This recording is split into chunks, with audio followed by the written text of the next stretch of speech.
Brian Hummel here, walking down a typical hill country roadside, and I've actually spread wildflower seeds here.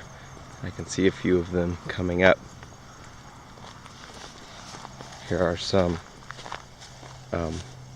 American basket flower and bee balm. But let's go to the other side. So pretty barren. The other side, I've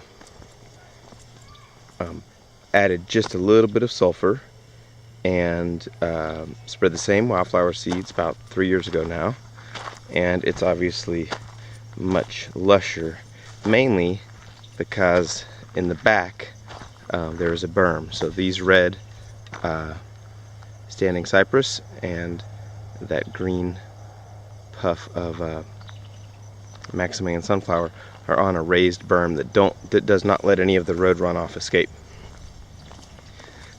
They have not mowed yet, and I'm putting up these do not mow signs for wildflower habitat, and to talk about native prairie plants and rain gardens, telling people that these gardens are designed to collect stormwater runoff and soak it into the ground for aquifer recharge instead of letting it run off as flood.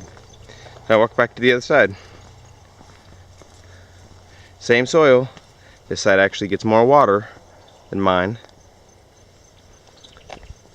but the difference is just amazing.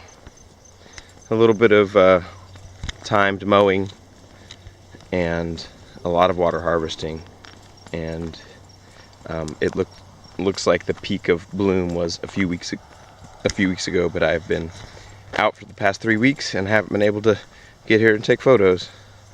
But lots and lots and lots of color, where the other side is basically just white caliche.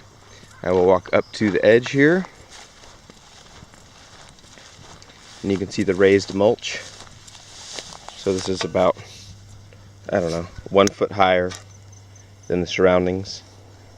Lots of flowers coming up. I did plant some non-natives, the rosemary, because the deer won't eat it, but we've got lots of standing cypress coming up, more wildflowers, more standing cypress, and just lots of stuff growing right along that berm, because that's where the water soaks.